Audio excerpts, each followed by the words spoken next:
ゆっくりレ夢ムです。マリサだぜ。ねえ、マリサ大丈夫なの？何がだ？サムネイルよ。今回はご飯粒がついていないかちゃんと確認したぞ。そうじゃないわよ。ロレックス購入の近道なんてタイトルにしちゃったら、ハードルが上がりすぎちゃうんじゃないの？再生数が伸びるかもしれないぜ。伸びるかもしれないけど、次サムネって怒られちゃうわよ。サムネって大爆笑がいいんじゃないのか？もうそんな時代じゃないわよ。ついつい釣られて視聴しちゃうから、ひらめいたと思ったんだけどな。昔からある手法よ。表紙に釣られて期待して購入したけど、家に帰って中を見たら残念だったことあるでしょ？何の話だ？だから表紙詐欺もサムネの釣りも同じことなのよ。あのヤガミライトですら騙されてたから、防ぎようがないぜ。それで視聴者さんに怒られない？多分、大丈夫だと思っているぞ。答えを聞いたら納得する人が多いんじゃないかな？そうなの？どちらかといえば、初心者さんにおすすめしたいぜ。この番組は、時計の小話の提供でお送りいたします。腕時計に関する総合チャンネルですので、腕時計に興味のある方はチャンネル登録をお願いします。最近、ロレックスばっかりになってるけどね。ロレックス以外もやりたいとは思ってるんだけどな。感想をコメントに残してくれると制作の励みになります。ゆっくりしていってね。それで購入の近道はどうしたらいいの？もったいぶらないでズバッと言うぜ。いいわね。それは、オフ会への参加だ。オフ会？そうだオフ会だ。私は参加したことないけど、マリサはあるの？何度も参加したことあるぞ。ちょっと怖いし、躊躇しちゃうわね。そういう人が多いと思うんだ。興味はあっても不安で参加できない人もいるわよ。でも、興味はあるだろ？どんな雰囲気なのか興味はあるわよ。そこで、オフ会のメリットとデメリットを解説するぜ。やっぱりデメリットはあるのね。私は実際に参加してデメリットを感じたことはないな。ただ、リスク管理は個人の責任として必要だと思うぞ。そうよね。参加した人の意見は聞いておくと役立つかもね。メリットとデメリットを聞いてデメリットの方が大きいと思えば参加しなければいいだけだからな。私も聞いて参加したいと思ったら参加してみるわ。それでいいと思うぜ。最初にメリットが聞きたいわ。わかったぜ。黒板を使うぜ。なんか、ゆっくり解説みたいね。そうだろ。まずは、やっぱり同じ趣味の人と直に集まって、ワイワイ話ができるのは楽しいぜ。周りに時計好きな人がいないと会話できないもんね。世代もあるのかもしれないけど、ネットだけだと寂しいな。正規店で販売員さんと会話するのも楽しいわよね。時計の会話がしたくてロレマラしている、ランナーさんもいるかもしれないよな。初めてだと緊張するんじゃないかしら？同じ趣味の集まりだから、すぐに打ち解けて楽しめるぞ。マリサを見ていると、普段から会話に飢えてるわよね。友達が少ないからな。少ないんじゃなくて、いないでしょ。はっきり言わなくても、そこは濁しておけばわからないだろ。次に進みましょ。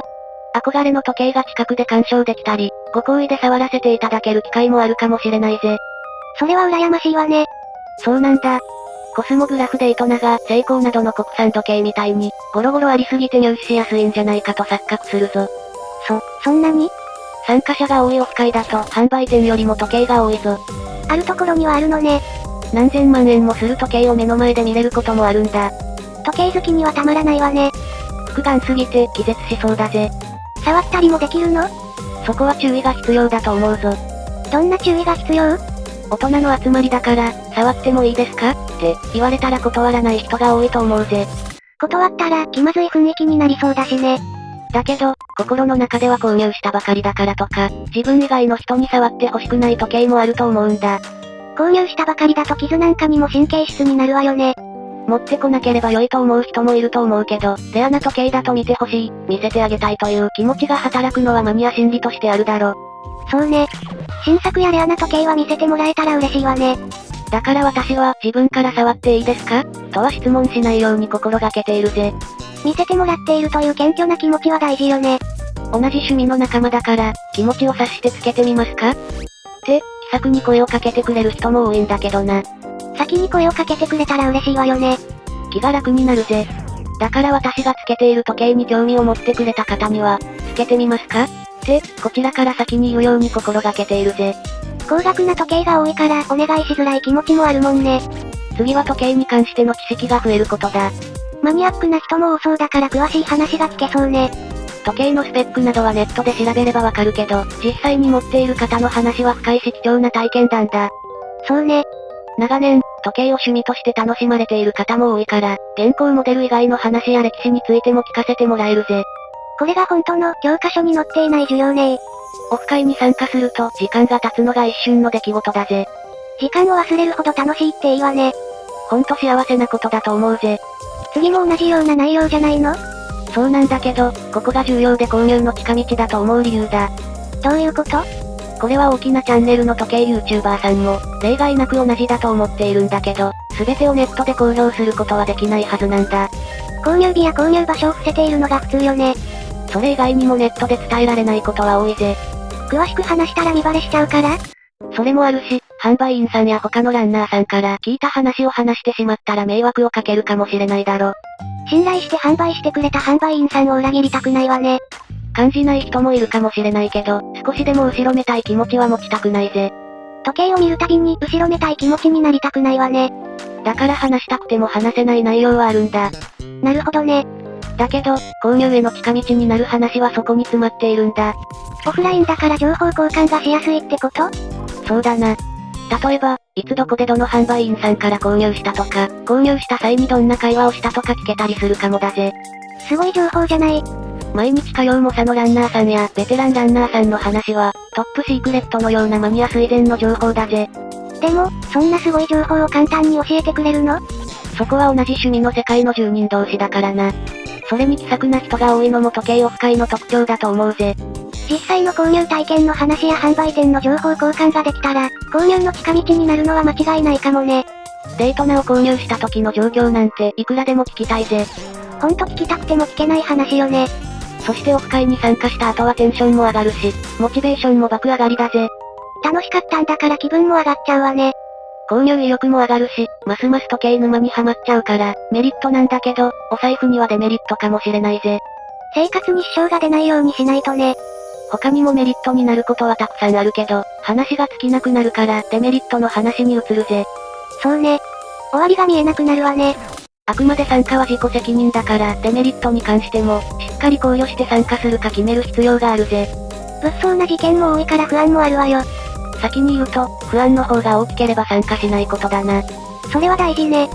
正直に言ってデメリットを感じたことはないんだけど、見バレに関してはみんな不安じゃないかと思うぜ。最近は強盗事件も多いから不安だわ。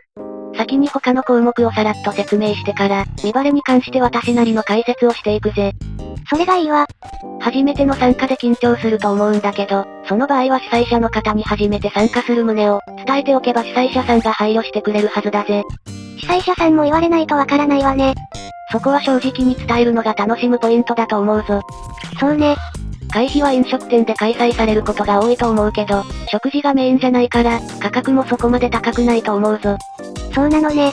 交通費や移動時間は住んでいる場所で変わるから、行くかやめるかの判断材料にしてほしいぜ。場所によっては仕事の後だと時間的に間に合わないとか、人それぞれ事情が違ってくるわね。相性に関してだけど、気さくな紳士の方がほとんどで、苦手な人に出会ったことはないんだけど、中には合わない人もいると思うぜ。これは仕方がないわね。大勢が集まるなら会う人会わない人はいるわよね。そして肝心の見バレについてだけど、重要な部分ね。会社勤めの人は初めて会った際に名刺を渡すか、悩むかもしれないけど、私は不要だと思ってるぜ。失礼にならない？逆に渡された方が迷惑じゃないかと思ってるぞ。そこまで？もし仮に霊夢がオフ会に参加して、参加者に名刺を配ったとするよな。その何日か後に霊夢の家に強盗が入ったとしたらどうだ？参加者の中に犯人が？って考えてしまうよな。実際は全然オフ会参加者の方は関係なくて、偶然が重なったのが真実だとしても犯人が捕まらない限り、疑いは晴れないし、オフ会に参加したことも後悔するだろ。真実がわからないから、そう思っちゃうのは仕方がないわ。被害額が大きくて警察に事情聴取されたら、オフ会のことも関係ないと思いつつも話すよな。そうね。ちょっとでも気になることは犯人逮捕のため話すわね。そんな話を聞いたら警察も参加者のアリバイ確認に、事情聴取に行ったりするかもしれないよな。経験がないからわからないけど、ドラマなんかだとそうね。逆に言えば、名刺を配っていなければ除外できるだろ？尾行されてたりもあるかもしれないから、絶対はないけど可能性は低くなるわね。そこは正規店で購入後に帰宅する時のリスクと同じで、各々が対策している方法を実践してほしいぜ。そうね。要は必要最低限の情報以外は知らせる必要もないし、かされた方も迷惑になる可能性があると思った方がいいな。どこまでなら教えていいのかしら？ SNS などで知り合っているはずだから、本名や電話番号も教える必要はないと思っているぞ。名前はハンドルネームで呼び合うのかしら？初めて参加する人は違和感があるかもしれないけど、SNS ではハンドルネームでやり取りしてるはずだから、慣れたら本名よりわかりやすいと思うしすぐ慣れるぜ。そうね。逆に鈴木さんって言われても、誰？って、なるわね。それと、こちらからも必要ないことは聞かない。というのは、マナーと考えていいと思うぞ。趣味の集まりだから？そうだ。趣味の世界でのつながりだから、年齢や肩書きなど関係ない式にしてないと思うぞ。周りを見て劣等感を感じる必要もないのね。そういう年齢や肩書きを気にする人は、そもそもオフ会に参加しないんじゃないかな？なるほどね。趣味を楽しんでいる人が集まっているから、変なマウントを取ってくる人にも出会ったことはないな。ちょっと不安より興味の方が大きくなってきたわ。それは良かったぜ。最初はどんなオフ会に参加したらいいかしら？簡単にまとめてみるぜ。これは参考になるわね。最初はやっぱり大規模オフ会が安心かもな。人数が少ないと少し怖いし不安もあるわね。それなりに人数が集まるオフ会に参加して、意気投合した人たちと交流を深めるのがいいかもな。そうね。何度か会っていれば、少人数でも不安がなくなるわ。初めて開催が告知されるオフ会も、初めて参加するオフ会としては不安はあるな。何度も開催されているオフ会の方が安心よね。オフ会の場所が告知されている場合はパスした方が無難だ。なんか理由があるの？主催者や参加者に悪い人はいないかもしれないけど、公開されてたら悪い人が強盗しようと思うかもしれないだろ。あ、確かにそうね。同じ理由で参加者に早くから開催場所を連絡されるのも不安があるし、初参加にはおすすめできないぜ。主催者も良かれと思って早く連絡してるのかもしれないけどな。計画は立てやすいんだけどね。具体的な場所は濁して六本木近辺ぐらいがいいと思うぞ。それぐらいなら特定はできないわね。過去のオフ会の様子が公開されているようなら、確認するのも大事だと思うぜ。雰囲気もわかるわね。リストショットの画像がほとんどで心配はないと思うけどな。あ、リストショットは見かけるわね。あと、私は写真を撮ってもその場でアップはしないな。なんで？楽しい気分ですぐにアップしたくない？お店にいるうちにアップしたら場所の特定になるかもだろ。確かに。それぐらいの配慮は必要だと思うわ。最後に会話のネタを用意してた方が安心かもしれないな。緊張しているから、質問されたら頭が真っ白になるかもね。実際に必要かわからないけど心に余裕ができるぜ。ロレマラで正規店に行く時のネタみたいな感じね。まさにそれだな。何でもいいので自分が話しやすい内容で OK だぜ。購入時のストーリーは関心持たれそうよね。自分が聞いてみたいことを、逆に質問されたらと想定して、会話ができるようにしておくといいかもな。